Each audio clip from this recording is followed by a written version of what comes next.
Hi guys, MrRoflWaffles here. This is your no-nonsense guide to the Forsaken Easter egg. Immediately when you spawn into your game, sprint over to the teleporter and activate it to start a 30-second timer. While that timer's going, the rounds in your game are going to keep progressing even if you're not killing zombies. So while you're waiting out those 30 seconds, you might as well kill as many zombies as you can and make sure to pick up the salvage they drop as well. The second the timer ends, use the teleporter, and if you're in solo like me, you'll see that you'll be able to get out of that area on round 3. The rounds will no longer continuously progress over time, and you can now take as much time as you need to slowly go through the rounds and do the things you need to do to get to pack. Follow along with where I'm walking in game here. You've got a door there, another door here in front of Stamina Up, another on the left-hand side here, and then you're going to need to take this teleporter. And then in the next area, there are 4 parts that you need to find, and I'll show you all the spawns for those now. The first part can be found in the video store. Make sure to grab your free points and then check the box on the left here. If it's not there, check the shelf on the right-hand side, which is where I have it in my game. And finally, check the box where I'm pointing just there. Next, we'll head into the cinema. The mannequin on the left here can be holding the part you need. It can also be behind the kind of counter here next to the candy. And finally, it can be where it is in my game on this little bench. We'll do the TV store next. It can be on the left here between these 2 TVs in the kind of window.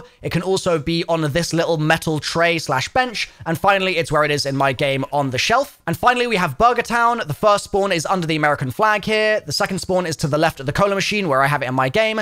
And the third is inside this glass case. Assuming you've now got all 4, you can repair this teleporter and teleport to the next location. When you get there, run straight through and open this metal door on the left, and you then just need to run up to the teleporter in front of you here, and an abomination will spawn. Take it down, making use of its weak spots when its heads glow purple, and then go through the teleporter to the observation tower, which is where this red button is located that you need to press in order to turn pack on. Once you've done that, come around to this window, and just next to it, there's another red button that you need to press, and this will trigger a cutscene. Once the cutscene finishes, you'll spawn back into the map. In 2 rounds time, so not the round that you're currently on when you watch the cutscene, not the round after, but the round after that, you'll notice 3 big Ethereum crystals will spawn in various areas of the map. But in order to complete the step that is associated with these, we need the Chrysalax. That's the wonder weapon on this map, and you can get it from 4 or 5 different sources. The first is the mystery box, and it will be in there from the start of the game, and it's not that rare, so you may want to try your luck and see if you can pull it nice and early. The second is the trials machine, which is located near the Pack-a-Punch machine. You're going to need a legendary reward, and that can be the Chrysalax sometimes, and again, it's pretty common out of that. The third is from the specific quest that lets you build the Chrysalax, and I have a dedicated guide for that on my channel, which is linked in the top right-hand corner of the screen right now and the description of this video if you want to click through to it. The fourth is from the Der Eisendrache arcade game that can give you a gold chest after you get through a couple of rounds in your match, and those gold chests can potentially give you wonder weapons, so that's another potential source. And so basically, no matter which of these you pick, you just need to work towards getting the Chrysalax. Now, I know those trials can take a little while in order to get up to legendary if that's what you're working on, and the Chrysalax quest itself takes a little while too, so while you're working on those things, we're going to do some other steps here that you also need in conjunction with the Chrysalax in order to get this Easter egg done. First up, once you've got yourself some armor and maybe jug, maybe a weapon upgrade, something like that, you're going to want to come with your team, and if you're in solo, it'll just be you, to this area of the map next to this teleporter. There are 4 fuel tanks here. Each person in your team needs to go next to one of the fuel tanks where you can hold square to activate them and hold square at the same time. If you're in solo, you just need to hold square on one of them. It doesn't matter which one you pick, I don't think. But if you're in co-op, you need to all do this at the same time. And if done successfully, a lockdown will start, and you'll need to start filling up those fuel tanks by killing zombies in that area. If you're unsuccessful starting the lockdown, you need to go to the next round. That's when the tanks will cool down and you'll be able to try again. This step can be a little buggy, so I'll have help for you in the description and in the comments section if you get stuck. However, assuming you've started the lockdown and you've killed a bunch of zombies, you should fill all the tanks up. You can see the progress because the red kind of fluid is rising inside them, and once it's all the way at the top, the lockdown will end and a part will spawn in the center of that area that you can pick up. That's the first of 3 parts of the stabilizer that we're building, and for the next stabilizer part, you're going to need multiple margwas, also known in this game as abominations. Once an abomination spawns in, come to this area of the bunker and have a look in the upper right-hand corner where you can see this sort of strange metal contraption. You need to get a margwa to knock this thing down for you, so stand in that corner, bait the margwa to charge towards you, and once he charges and slams into the wall there and he's chomping away at you, you should see that that part is knocked down and you'll be able to pick up the contraption that was inside. This can be a bit fiddly, so if the margwa's not knocking it down, just keep on trying, backing up so that the margwa can get a good sort of charge into that area, and then when he does charge in, just linger for a second or so he can give you a big chungus chomp and knock the thing down. That's 2 out of 3 parts now, so reminder, you need to be working on the Chrysalax while you're doing this. But the third part requires us to get a regular bullet weapon with dead wire on it. That's an alternate ammo type that you can get from the Pack-a-Punch machine for 2,000 2,000 points. Once you've got Deadwire, head into the arcade and shock a zombie with Deadwire next to this arcade machine. It's sort of opposite the pinball machines and should be titled Grand Prix. When you shock a zombie next to it, it will turn the machine on, and you'll then be able to spawn in special RCXD cars from the machine for a cost of 2,000 points. Pay the 2k fee, spawn in an RC car, and drive it into the TV store. The energy pulses from the RC car should knock this piece of metal off this vent, and you'll then be able to drive through the gap. And once you get into the room, you're going to want to jump and explode next to this shelf in order to knock the shelf over. And then when you run back to the TV store, you'll see that there is a hole in the wall, and you'll be able to grab a part from that hole. That is the third and final stabilizer part. We're now at the point where we actually do need the axe in order to progress, so if you still don't have it in your game, it's time to focus on that exclusively. If you need that build guide for it, like I said, if trials are just not working for you and the mystery box hates you today, then the guide for it is linked in the description and in the corner of the screen. Just click that little eye. Assuming though that you now have the Chrysalax, you can finally start working on the Chrysalax, Crystal, and Abomination step that I've been teasing you about for the last 6 minutes. The 3 big crystals spawn in the following locations. One is the amplifier, which is basically the particle accelerator kind of corridor that looks all trippy. The second is in the actual spawn area of the map where you spawn in, obviously. And by the way, if you're not sure how to get back there, you can teleport there from Jug. And the third location is on top of this rooftop in the kind of storage area, as you can see in the gameplay here. You'll notice there are 3 orbs zooming around each big crystal, and you need to destroy these, and the easiest way to do this is with the gun variant of the wonder weapon. So press up on your D-pad or B on your keyboard to switch over to the gun from the axe, and then just shoot at those 3 orbs and destroy all of them. They'll start moving faster while you do this, so it can be a bit tricky, but destroy all 3 and then switch back to the axe form of the wonder weapon and smash the crystal in the middle to reveal a much smaller, tiny little crystal shard that you can pick up. This will go into your inventory as a tactical grenade, so it will replace like stun grenades, stuff like that. And you basically need an abomination to spawn in, and then you need to throw this little crystal shard into the abomination's mouth. An abomination should spawn when you break the crystal, so use that abomination. But if you accidentally kill it, you can also, of course, just wait a couple rounds for one to spawn in naturally. If you miss, it's no big deal. Just run back over to the original site that you picked the crystal shard up from. You'll be able to grab a new one, try again, throw it in the abomination's mouth, and if successful, he will eat it and his tail will go orange. You then need to take the abomination down, and a really easy way to do this is with the energy blade from the axe variant of the wonder weapon. Just sort of shoot that at his feet and hold it there, and he'll die in like 3, 4, 5 seconds, something like that. Once he dies, he'll drop a catalyzed crystal shard that you need to pick up. That's 1 of 3, and now you just need to repeat this process for the other 2 big crystals. So go to those big crystals, do the same thing all over again, and when you've thrown the crystal shard in the final abomination's mouth and then killed it to pick up that catalyzed crystal, you should also get a quote saying you can now build the stabilizer. And once you build it, you're going into boss fight. So what I recommend here is you upgrade your Chrysalax as much as you can. The Chrysalax is a really good weapon for the boss fight. I would highly recommend it. So get that as upgraded as possible, buy perks, and also make sure that you've upgraded your armor. But I wouldn't worry too much about upgrading your secondary weapon. I think that's less important for this fight. As soon as you're ready to go, run over to this crafting bench, hold square to craft the stabilizer, and then hold square again afterwards to activate it. And this is your point of no return. The boss fight will now commence. It starts off with a kind of warm-up step where you need to stay next to the stabilizer and escort it along this street. It will periodically run out of fuel, and you need to basically go and scavenge for fuel from the orange crystals on the street. Keep continuously doing this as the stabilizer moves, and you may also find, by the way, that you need to climb up the ladders in order to get more crystals that are on the upper level here. And once you've done this enough times, you'll find that the stabilizer actually shuts down, and in its place appears a pack-a-punch machine, a perk machine, crafting bench, stuff like that. And this is now your very last chance to get any last, maybe pack-a-punch upgrades for your Chrysalax that you want before the boss fight proper begins. When you're ready, hold square on the door, you'll enter the boss fight. The fight's fairly straightforward, and you're not on a timer, which is nice. To begin with, I recommend going into the ring of fire underneath Maxis and filling up her essence level on the left-hand side of your screen. You do this just by killing zombies in the ring, and once she's full, she will charge up one of the massive guns that are on the left and right-hand sides of this arena. Then run back under Maxis and do the same thing again, and she'll charge up the other gun once her Maxis essence level is full. Now, you can start working on the Forsaken's armored shoulder pads. Just destroy both of those shoulder pads, and once you do that, run over to one of the guns that you just charged up and fire it at the Forsaken's weak spot. If you don't do enough damage, the Forsaken will simply regen the health, so make sure you get a nice clean shot on the weak spot. But don't worry if you do mess up, because you can just fill up Maxis's essence level once again, and she'll charge up another gun for you to give it another try. Do the same thing with the other shoulder weak spot. With a successful beam into the weak spot, you'll see that the Forsaken's health does go down. There will be a mini cutscene, and you'll then be back in the fight. The fight's going to work the same way, but it's just a different weak spot, and the Forsaken's doing some some new attacks. You're going to do essentially the same thing, fill up Max's essence level so that she can charge the guns for you, and then destroy the Forsaken's armor, and use the guns on the Forsaken's weak spot to do damage to it. You'll then have to destroy the armor again, and then the same thing applies. Just shoot one of the laser cannons at the new weak spot and beam the Forsaken into dust. There'll be a little sequence where the Forsaken says, "I am through playing games." That's it. You've done the Easter egg. I'm not going to spoil the end cutscene for you. Congratulations. If this guide's been useful, please drop a like, consider subscribing, and I'll see you next time. Bye for now.